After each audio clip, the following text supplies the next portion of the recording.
Kitabu cha Matendo ya Mitume huwezi kuuacha. Biblia ilipokuwa inasema neno la Mungu likaendelea kuenea. Neno kuenea maana yake ni kustawi. Ndio maana wewe mstari wa 15 anasema kwa sababu watatangaza. Kinachotangazwa ni neno la nani? Kwa huyu anayetangaza na kinachotangazwa wote wamestawi.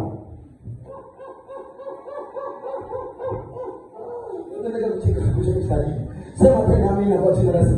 Yaani huyu anayetangaza na kile kinachotangazwa ambacho kinawasha Yesu Kristo wote wamefanyaje? Wamestawi. Ni matendo mangapi? Matendo ya Mitume sura ya 7 anasema neno la Bwana likaa limeenea. Ukitenda cha neno la Mungu kuenea maana yake kinaongezeka, kinaendelea kukua. Kwa hiyo nyingine wapendwa, hauhitaji kufanya biashara inayokufa, hauhitaji kuwa na huduma inayokufa, hauhitaji kuwa na kipawa kinachokufa.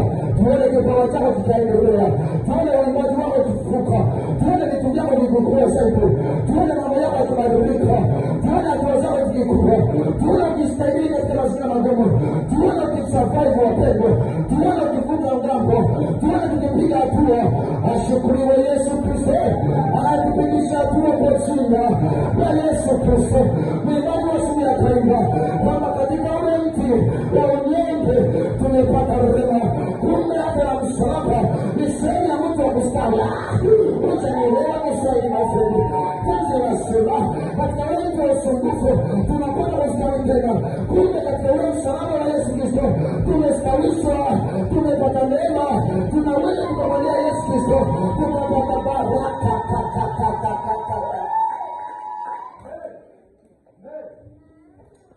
Naongea na Watanzania. Yesu asifiwe.